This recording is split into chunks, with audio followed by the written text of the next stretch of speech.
Од 1 април Управата за јавни приходи почна да доставува предпополнети годишни даночни пријави, а граѓаните кои оствариле дополнителни приходи во текот на минатата година ќе имаат рок до крајот на мај да ја потврдат или коригираат пресметката.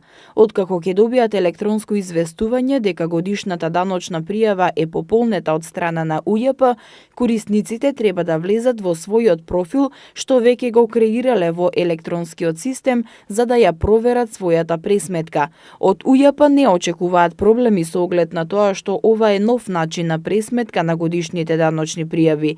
Сепак, доколку се случи некој корисник да не добие такво известување, до крајот на месецов треба да пријави во управата за да се провери каде настанал проблемот. Како што информираат од УЈП, во електронскиот систем се регистрирале околу 700.000 граѓани кои минатата година оствариле дополнителни приходи.